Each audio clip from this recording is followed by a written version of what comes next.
ಬನ್ನಿ ಇದೀಗ ಸುದ್ದಿಗಳ ವಿವರವನ್ನ ನೋಡ್ತಾ ಹೋಗೋಣ. ಅಧಿವೇಶನದಲ್ಲಿ ಮಾತನಾಡಿದಂತಹ ಮುಖ್ಯಮಂತ್ರಿ ಸಿದ್ದರಾಮಯ್ಯನವರು ಕೇಂದ್ರದ ವಿರುದ್ಧ ಮತ್ತೊಮ್ಮೆ ಗುಡುಗಿದ್ದಾರೆ. ತಮ್ಮ ಅಸಮಾಧಾನವನ್ನ ಹೊರಹಾಕಿದ್ದಾರೆ. ಯುಪಿಗೆ ಅಂದ್ರೆ ಉತ್ತರ ಪ್ರದೇಶಕ್ಕೆ ಅತಿ ಹೆಚ್ಚಿನ ಅನುದಾನವನ್ನ ಕೊಟ್ಟಿದ್ದೀರಿ. 3.19 ಲಕ್ಷ ಕೋಟಿ ರೂಪಾಯಿಯನ್ನ ಉತ್ತರ ಪ್ರದೇಶಕ್ಕೆ ಕೊಟ್ಟಿದ್ದೀರಿ. ಆದ್ರೆ ನಮಗೆ ಕೇವಲ 59,000 ರೂಪಾಯಿ ಕೊಟ್ಟಿದ್ದೀರಿ. ನಾವು ತೆರಿಗೆ ಕಟ್ಟೋದು 77%. ಅಲ್ಲಿಯೇ ಉತ್ತರ ಪ್ರದೇಶ ತೆರಿಗೆ ಕಟ್ಟುವಂಥದ್ದು 49%. ಹಾಗಾದ್ರೆ ಹೆಚ್ಚಿನ ತೆರಿಗೆ ಯಾರಿಗೆ ಹೋಗ್ಬೇಕಾಗಿತ್ತು? ಹೆಚ್ಚಿನ ಅನುದಾನ ಯಾರಿಗೆ ಹೋಗ್ಬೇಕಾಗಿತ್ತು? ಇಲ್ಲಿ ಮಲತಾಯಿ ಧೋರಣೆ ಎದ್ದು ಕಾಣ್ತಾ ಇದೆ. ಅವ್ರಗಳಿಗೆ ಅನುದಾನ ಕೊಡಬೇಡಿ ಅಂತ ಹೇಳ್ತಾ ಇಲ್ಲ, ಆದ್ರೆ ನಮ್ಮ ಹೊಟ್ಟೆ ಹಸಿಯುವಂತೆ ಮಾಡಿ ಅವರಿಗೆ ಅನುದಾನ ಕೊಡೋದು ತಪ್ಪು ಅಂತ ಮುಖ್ಯಮಂತ್ರಿ ಸಿದ್ದರಾಮಯ್ಯನವರು ಹೇಳಿದ್ದಾರೆ. ಬನ್ನಿ ಹಾಗಾದ್ರೆ ಮತ್ತೆ ಯಾವೆಲ್ಲ ವಿಚಾರಗಳ ಬಗ್ಗೆ ಉಲ್ಲೇಖ ಮಾಡಿದ್ದಾರೆ ಮುಖ್ಯಮಂತ್ರಿ ಸಿದ್ದರಾಮಯ್ಯನವರು, ಮತ್ತೆ ಏನ್ ಹೇಳಿದ್ದಾರೆ ತೆರಿಗೆ ವಿಚಾರಕ್ಕೆ ಸಂಬಂಧಪಟ್ಟ ಹಾಗೆ ನೋಡೋಣ. ನಮ್ಮ ಹೊಟ್ಟೆ ಹಸಿಯುವ ಹಾಗೆ ಮಾಡಿ ಅವರಿಗೆ ಅನುದಾನ ಕೊಡಬೇಡಿ ಎಂದು ಉತ್ತರ ಪ್ರದೇಶಕ್ಕೆ ಹೆಚ್ಚಿನ ಅನುದಾನ ನೀಡಿರುವ ಕೇಂದ್ರ ಸರ್ಕಾರದ ವಿರುದ್ಧ ಮುಖ್ಯಮಂತ್ರಿ ಸಿದ್ದರಾಮಯ್ಯ ಬೇಸರ ವ್ಯಕ್ತಪಡಿಸಿದ್ದಾರೆ. ರಾಜ್ಯಕ್ಕೆ ಕೇಂದ್ರದ ತೆರಿಗೆ ತಾರತಮ್ಯ ವಿರುದ್ಧ ಅಸಮಾಧಾನ ವ್ಯಕ್ತಪಡಿಸಿರುವ ಸಿದ್ದರಾಮಯ್ಯ, ರಾಜ್ಯದ ತೆರಿಗೆ ನಮ್ದು 77%, ಉತ್ತರ ಪ್ರದೇಶದ್ದು 49%. ಕೇಂದ್ರದಿಂದ ಯುಪಿ ಅವರಿಗೆ ಬಿಡುಗಡೆ ಆಗಿದಂತಹ ಹಣ 3.12 ಲಕ್ಷ ಕೋಟಿ ರೂಪಾಯಿ, ನಮಗೆ 59,000 ಕೋಟಿ ಮಾತ್ರ ಕೊಡುತ್ತೆ. ಇದು ನಮಗೆ ಮಾಡಿದ ಅನ್ಯಾಯ ಅಲ್ವಾ? ಉತ್ತರ ಪ್ರದೇಶ, ರಾಜಸ್ಥಾನ, ಮಧ್ಯಪ್ರದೇಶಕ್ಕೆ ನೀವು ಅನುದಾನ ಕೊಡಬೇಡಿ ಅಂತ ಹೇಳ್ತಾ ಇಲ್ಲ. ನಮ್ಮ ಹೊಟ್ಟೆ ಹಸಿವ ಹಾಗೆ ಮಾಡಿ ಅವರಿಗೆ ಅನುದಾನ ಕೊಡಬೇಡಿ. ಚಿನ್ನದ ಕೋಳಿ ಅಂತ ಕೊಯ್ದ್ರೆ ಹೆಂಗೆ ಎಂದು ಖಾರವಾಗಿ ಪ್ರಶ್ನಿಸಿದ್ದಾರೆ. ಈ ಅನ್ಯಾಯ ಹೇಳಿದ್ರೆ ಬಿಜೆಪಿಯವರಿಗೆ ಕೋಪ.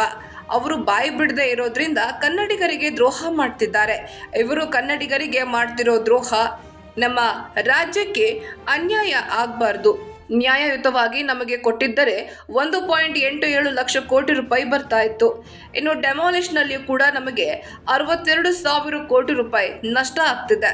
ಇವೆಲ್ಲ ನಮಗೆ ಬಂದಿದ್ರೆ ಯುರೋಪ್ ಕಂಟ್ರಿ ತರಹ ಆಗ್ತಾ ಇತ್ತು ನಮ್ಮ ರಾಜ್ಯ. ಇವರು ಅನುದಾನ ಕೊಡದೆ ಇದ್ದರೂ ಸುಭದ್ರವಾಗಿ ಇದ್ದೇವೆ. ನಾವು ದಿವಾಳಿ ಆಗಿಲ್ಲ. ಗ್ಯಾರಂಟಿ ಯೋಜನೆಗೆ 52,000 ಕೋಟಿ ಹಣ ಅಂದಾಜು ಮಾಡ್ತಾ ಇದ್ದೇವೆ. ಹೆಚ್ಚು ಹಣ ಇದ್ರೂ ಕೂಡ ಬಿಡುಗಡೆ ಮಾಡ್ತೀವಿ ಎಂದು ತಿಳಿಸಿದ್ದಾರೆ. ಕೋಲಾರ ಎಂಪಿ ಯಾವತ್ತಾದ್ರೂ ಅನ್ಯಾಯ ಆಗಿದೆ ಅಂತ ಬಾಯಿ ಬಿಟ್ಟಿದ್ದಾರಾ? ಇಷ್ಟು ಕೊಡ್ಬೇಕಿತ್ತು ಅಂತ ಹೇಳಿಲ್ಲ. ಸಂಸತ್ನಲ್ಲಿ ಒಂದು ದಿನ ಮಾತಾಡಿಲ್ಲ. ಮುನಿಸ್ವಾಮಿ ಎಂಪಿ ಆಗೋಕೆ ಲಾಯಕ ಅಲ್ವಾ? ಕೇಂದ್ರದಿಂದ ಬರುವಂತಹ ಹಣ ಕೇಳೋಕೆ ಅವರಿಗೆ ಆಗಿಲ್ಲ ಅಂದ್ರೆ ಅದ್ ಹೆಂಗೆ? ಬೊಮ್ಮಾಯಿ ಅವರಿಗೆ ನಾವು ಅನೇಕ ಬಾರಿ ಪ್ರಸ್ತಾಪ ಮಾಡಿದ್ರೆ 15ನೇ ಹಣಕಾಸು ಆಯೋಗದಲ್ಲಿ 5,000 ಕೋಟಿ ವಿಶೇಷ ಅನುದಾನ ಕೊಡೋದಕ್ಕೆ ಶಿಫಾರಸು ಮಾಡಿದೆ, ಅದನ್ನ ತೆಗೆದುಕೊಳ್ಳಿ ಅಂತ ಯಡಿಯೂರಪ್ಪ ಬೊಮ್ಮಾಯಿಗೆ ಹೇಳಿದ್ರೆ ಅದನ್ನೇ ನಾನು ಪ್ರಸ್ತಾಪ ಮಾಡಿದ್ದು, ಅದನ್ನ ಕೇಳಿದ್ರೆ ಅವರಿಗೆ ಕೋಪ ಎಂದು ಟೀಕಿಸಿದ್ದಾರೆ. 15ನೇ ಹಣಕಾಸು ಆಯೋಗ 11,000 ಕೋಟಿ ವಿಶೇಷ ಅನುದಾನ ಶಿಫಾರಸು ಮಾಡಿತ್ತು, ಅದನ್ನ ಕೇಳಿ ಅಂತ ಹೇಳಿದ್ದು ತಪ್ಪ? ಭದ್ರಾ ಮೇಲ್ದಂಡೆ ಯೋಜನೆಗೆ 5,300 ಕೋಟಿ ರೂಪಾಯಿ ಕೊಡೋದಾಗಿ ಕೇಂದ್ರ ಹೇಳಿತ್ತು.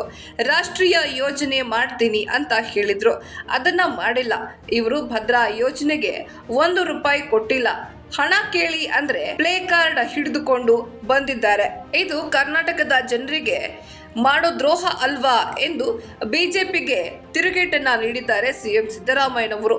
ಇನ್ನು ಅವರು ಹೇಳಿದ್ದು ನಾನು ರಿಪೀಟ್ ಮಾಡಿದ್ದೇನೆ. ಯಾಕೆ ಅವರು ಕೋಪ ಮಾಡ್ಕೊಳ್ತಾರೆ? ಅದನ್ನ ಕೇಳಿದ್ರೆ ವಾಕೌಟ್ ಮಾಡ್ತೀರಾ, ಪ್ಲೇ ಕಾರ್ಡ್ ಹಿಡಿದುಕೊಂಡು ಬರ್ತೀರಾ? ಇದು ಪ್ರಜಾಪ್ರಭುತ್ವ ವಿರೋಧಿ ಅಲ್ವಾ? ನಾನು ಗ್ಯಾರಂಟಿ ಯೋಜನೆಗಳಿಗೆ 36,000 ಕೋಟಿ ಕೊಟ್ಟಿಲ್ಲ ಅಂತ ಪ್ರೂಫ್ ಮಾಡ್ಲಿ, ಅಭಿವೃದ್ಧಿಗೆ ಹಣ ಕೊಟ್ಟಿಲ್ವಾ ಅಂತ ಪ್ರೂಫ್ ಮಾಡ್ಲಿ. ಇನ್ನು ಇವರ ತಲೆಯಲ್ಲಿ ಏನೂ ಇಲ್ಲ. ರಾಜಕೀಯ ನಂಜು ತಲೆಯಲ್ಲಿ ತುಂಬಿದೆ. ಇದು ರಾಜ್ಯದ ಜನರಿಗೆ ಮಾಡಿದ ದ್ರೋಹ ಎಂದು ವಾಗ್ದಾಳಿ ನಡೆಸಿದ್ದಾರೆ. ಬೊಮ್ಮಾಯಿ ಮ್ಯಾಚಿಂಗ್ ಗ್ರಾಂಟ್ ಕೊಡಬೇಡಿ ಅಂತ ಸುಳ್ಳು ಹೇಳ್ತಾರೆ. ಇದುವರೆಗೆ 1 ರೂಪಾಯಿ ಬಿಡುಗಡೆ ಮಾಡಿಲ್ಲ. ಇದನ್ನೇ ನಾನು ಬಜೆಟ್ನಲ್ಲಿ ಹೇಳಿದ್ದೇನೆ. ನಾನು ಸುಳ್ಳು ಹೇಳಿದ್ರೆ ರಾಜ್ಯಪಾಲರು ಭಾಷಣ ಮಾಡ್ತಾ ಇದ್ರ? ಇದು ಸತ್ಯ ಅಂತ ಅವರು ಪದೇ ಪದೇ ನುಡಿದಿದ್ದಾರೆ. ಇದನ್ನ ಹೇಳಿದ್ರೆ ಬಿಜೆಪಿ ಅವರಿಗೆ ತಡೆದುಕೊಳ್ಳೋಕೆ ಆಗ್ತಾ ಇಲ್ಲ. ಇದನ್ನ ಕೇಳೋಕೆ ಆಗದೆ ಒದ್ದಾಡಿ ಅವರು ಬಾಯ್ಕಾಟ್ ಮಾಡಿದ್ದು.